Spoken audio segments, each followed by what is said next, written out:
अस्सलाम वालेकुम जी। आज हमारे साथ हैं आसिफ मजीद साहब। कराची से। आसिफ भाई किस शहर से हैं आप? जी जी जी, कराची से ताल्लुक है सर। कराची से। और ये जी जी स्टॉक मार्केट में इन्वेस्टमेंट करना चाहते थे और माशाल्लाह ये लोगों को बिजनेस और इकोनॉमिक्स ही पढ़ाते हैं। ये एक टीचर हैं। जी तो इनके कुछ जी जी क्वेश्चंस थे कि मार्केट में कैसे शुरुआत करनी चाहिए। इन्होंने अकाउंट ऑलरेडी खोल लिया हुआ है और इन्होंने एक बड़ा अक्लमंदी का फैसला किया कि इन्होंने बिफोर बाइंग सेलिंग जो है वो इन्होंने पैरामीटर समझ लिए कि किन पैरामीटर्स पे बाइंग सेलिंग करनी है ताकि किसी किस्म का इनको नुकसान ना हो। वरना ज्यादातर लोग ये समझते हैं कि ब्रोकर गाइड करेगा। भाई ब्रोकर को तो खुद कुछ नहीं आता, आपको क्या गाइड करेगा। वो ट्रैफिक पुलिस के सिपाही वाला हाल है ब्रोकरों का। ट्रैफिक पुलिस के सिपाही का काम ट्रैफिक निकालना है, उससे आप गाड़ी नहीं पूछ सकते कि कौन सा मॉडल खरीदे। और इनको इनके ब्रोकरों ने ही कंफ्यूज किया हुआ था। हम किसी फॉर्म का यहाँ नाम नहीं लेंगे, ना किसी शेयर का नाम लेंगे, लेकिन he was so much confused कि वो समझ नहीं पा रहे थे कि मैं किस तरीके से बाइंग सेलिंग करूं। तो इनको अब क्रिस्टल क्लियर है, मेरा ख्याल है कि इन्होंने अगले 3 महीने में क्या करना है। क्यों जी आसिफ भाई,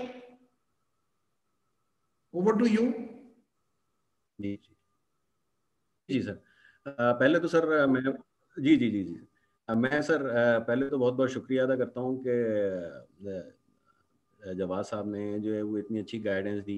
असल में सबसे बड़ा मसला ये है कि जो फर्म की जो बिजनेस में जिस जिस कंपनी की शेयर खरीदते हैं उससे इम्पोर्टेंट है, और जो है वो किस बेसिस पे कंपनी की जो है वो चॉइस की जाए, ये सबसे इम्पोर्टेंट। क्योंकि अगर आप किसी परचेज अगर शेयर्स परचेज कर लिए और वो कल कंपनी अगर बंद हो जाती है, बैठ जाती है, तो वो तो आपके लिए बड़ा मसला हो जाएगा, आपका सारा जो पैसा डूब जाए। तो आज के सेशन में मैंने चीज जो मेन सीखी है वो ये जो फंड है, यानी जो बेसिक्स कंपनी की जो उसकी जो आपका प्रॉफिट एंड लॉस है और उसकी जो अर्निंग पर शेयर जैसी चीज़ें और भी जो हैं, मतलब जो डिटेल में आप जो जवाद साहब ने जो बताई हैं, उनकी बेसिस पे आप सबसे पहले कंपनी की सिलेक्शन सही करें। जब कंपनी की सिलेक्शन जब तक सही नहीं होगी उस वक्त तक आगे आप जो है वो बाइंग एंड सेलिंग जैसे मर्जी करते रहें। और ये है कि फंडामेंटल एनालिसिस जो है वो सबसे ज़रूरी है। टेक्निकल एनालिसिस इतना इतना इंपॉर्टेंट नहीं है। लोग सच्ची बात तो ये है कि आज से पहले जितना भी मैंने जो है वीडियोस देखी उनमें जो है वो टेक्निकल एनालिसिस को, चार्ट्स को और उसको जो है वो इतने ज़्यादा, और सबसे बड़ी बात ये है कि मैं खुद कंफ्यूज हो गया था कि मैं कौन सा चार्ट जो है वो MACD देखूं, RSI देखूं, किस बेसिस पे करूं। तो ये चीज़ जो है वो इतने ज़्यादा चार्ट्स आपस में मिक्स हो गए थे कि मेरे लिए खुद समझना मुश्किल हो गया था। तो आज जो जवाद साहब ने जो बात मुझे बताई है कि किन बेसिस पे, किन फाउंडेशन पे, किन चीज़ों पे जो है वो कंपनी की सिलेक्शन, क्योंकि कंपनी की सिलेक्शन आपने सही कर ली इसका मतलब है कि आपका इन्वेस्टमेंट सेफ है। कंपनी की सिलेक्शन अगर सही नहीं है तो फिर आप समझें कि वो पैसा जो है वो आप सिर्फ ज़ाया कर रहे हैं। तो सबसे इम्पोर्टेंट चीज़ तो यही है कि आप जो है वो इन्वेस्टमेंट करने से पहले जो लर्निंग है, वो मैं शुक्र है कि मेरे पैसे जो है वो कहीं डूबे नहीं हैं। आज जो है वो मैंने कहीं इन्वेस्ट करने से पहले जो है वो मैंने बेसिक चीज़ सीख ली। तो कुछ अब जो है शेयरों मैं के कुछ शेयरों के नाम आसिफ भाई ने बताए थे कि जो उनको बताए जा रहे थे, तो अल्लाह ना करे उनके अंदर वो, हम नाम इधर किसी शेयर का नहीं लेते, उनमें अगर वो जी लगा जी जी देते तो वो तो काम बड़ा खराब हो जाता। बिल्कुल बिल्कुल। तो मैं सब लोगों को सजेस्ट यही करता हूँ। मैं खुद भी टीचर हूँ, मैं खुद बिजनेस इकोनॉमिक्स 15-20 साल से पढ़ा रहा हूँ। लेकिन एक चीज़ ये है कि थ्योरी में पढ़ाना और बात है और प्रैक्टिकल नॉलेज में और बात है।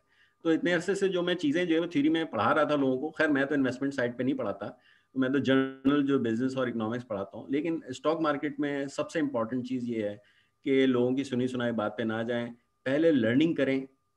पता नहीं ये पाकिस्तान में ये सिलसिला है कि लोग जो हैं वो सुनी सुनाई बातों पे कि जी 2 का 4 हो जाएगा, 4 का 6 हो जाएगा, तुम पैसे लगाओ। मेरे खुद ज़ाती तौर पे जवाद साहब भी अभी मौजूद हैं, वो मेरे कज़न ने जो है आज से 15 साल पहले 10 लाख रुपए लगा दिए और फिर वो हाथ झाड़ के जो है बेचारा फारिग होके बैठ गया। आज से 10 साल पहले 10 लाख की 12 लाख की कितनी आज के तकरीबन 20 लाख बनते हैं। ज्यादा सर, तो उससे ये भी ज्यादा। जी जी जी जी जी। तो खुद आप इससे अंदाज़ा करें कि सबसे पहले सीखें, ट्रेनिंग लें, उसके बाद फिर इन्वेस्ट करें। बस आज का मेरा जो है वो मैसेज यही है कि सबसे पहले लर्निंग हो, और लर्निंग में आप सबसे पहले ये सीखें कि अच्छी कंपनी कौन सी है, फंडामेंटल जो है उसको आप कंपनी को सबसे पहले एनालाइज करें, उसके बाद फिर आप इन्वेस्टमेंट और सीखें आहिस्ता आहिस्ता। थोड़ा पैसा लगाएं, वो जवाब साहब की बात मैं कोट करूंगा कि उनके जितने भी सेशन होंगे पहले थोड़े से स्टार्ट करें। जब आपको कॉन्फिडेंस आता चला जाए तो फिर आप और पैसे लगाएं, शुरू में सारा पैसा ना लगा दें। बाकी वो तो फिर गलती आपको आता है। जी गलती छोटी हो, अगर गलती थोड़ी सी जी जी की जाए तो वो छोटी हो, वो रिपेयरेबल। जी बिल्कुल, उससे तो आप रिकवरी भी हो सकती है छोटी सी। आप तो माशाल्लाह इकोनॉमिक्स और फाइनेंस वो उसके पढ़ाते हैं, इकोनॉमिक्स में और बिजनेस को पढ़ाते हैं। अभी थोड़ी देर पहले सऊदी अरेबिया में जुल्करनैन साहब का सेशन था मेरे साथ। वो जी जी सर। एमबीए फाइनेंस हैं और वो कंपनी में जी फाइनेंशियल एनालिस्ट ही हैं, फाइनेंस ही की बिल्कुल उनका काम है। फिर इसके अलावा अनम मेरी शागिर्द नहीं है, वो पीएचडी फाइनेंस उन्होंने किया हुआ है, वो कर जी रही हैं, उसके अंदर जी जी बहुत शी इज अ जी टीचर। और उन्हें जी ब्रोकरों जी ने सर बड़े गलत शेयर पकड़ा दिए, मैं अब नाम नहीं उन शेयरों का ले सकता, शी जी जी रियलाइज। बिल्कुल और उन्होंने फिर अपनी वो बिल्कुल वीडियो भी बनाई। तो ये मेरी बिल्कुल ये सारी कंपेन ये है अवेयरनेस फैलाना मार्केट में, क्योंकि देखिए एक अच्छा प्रोफेशन है, मैंने 31 साल से मैं इससे वाबस्ता हूँ और मैंने इससे फायदा उठाया है। लोग बिल्कुल बहुत से ये सोचते हैं कि जी आप क्यों लोगों को एजुकेट कर रहे हैं, आपका मकसद क्या है। बिल्कुल 2014 सर। से पहले मैं एजुकेट नहीं करता था। मेरे वालिद जी की डेथ के बाद मेरी जिंदगी चेंज, मैंने कहा यार हमने भी चले जाना है दुनिया से कि कुछ लोगों को खैर बांट जाएं, ये चीज सिखा दें। बिल्कुल तो मेरा बिल्कुल सबसे बड़ा ऑब्जेक्टिव इस काम में आने का है कि आसिफ भाई जैसे जो दोस्त इसमें आ गए हैं उन्हें नुकसान ना हो। वो कम बिल्कुल से कम सोच कर बेसिक पैरामीटर्स उन्हें पता हो कि हमने किस तरह इसमें पहला कदम रखना है। फिर मुझे 10-10 साल लोगों को होते हो गए, 18-18 साल लोगों को काम करते हो गए, उनको किसी ने बेसिक्स नहीं बताई कि उन्हें लॉस क्यों हो रहा है या वो जी प्रॉफिट कम क्यों कमा रहे हैं।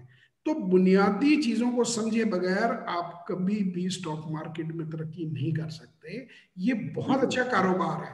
होता ये है कि लोग गलत काम करते हैं, बगैर सोचे समझे एज्यूम करते हैं कि जी ब्रोकर हमें सही बताएगा। भाई ब्रोकर को खुद नहीं आता। मैंने बिल्कुल कार्ड खरीदना होता तो मैं आज से 20 साल पहले कार्ड खरीद लेता अपना। मैं खुद ब्रोकरेज में नहीं हूँ, ब्रोकरेज इतना प्रॉफिटेबल बिजनेस नहीं है। उससे ज्यादा बेहतर प्रॉफिट्स आपकी इन्वेस्टमेंट में है कि घर बैठ के आराम से वो, अगर उसको ये काम आता हो तो वो रेगुलेटर के साथ दिमाग क्यों खपाए अपना, और वो ब्रोकरेज सही क्यों करे, वो खुद क्यों ना पैसा अपना डाले और कमाए। सो लोग आपको बिल्कुल मिसलीड कर देते हैं, आप लिहाजा खुद एनालाइज करना सीखें। मैंने आसिफ भाई को भी यही कहा कि मैं भी जो बात आपको बता रहा हूं इन पैरामीटर्स को आप खुद एनालाइज करें कि ये सही बोल रहे हैं गलत बोल रहे हैं। नंबर्स बोलते हैं सर, नंबर्स हमें बताते हैं। बिल्कुल बहुत शुक्रिया आसिफ भाई, जिंदगी रही तो इंशाल्लाह आपसे फिर मुलाकात होगी। तब तक के लिए इंशाल्लाह सर। खुदा हाफिज।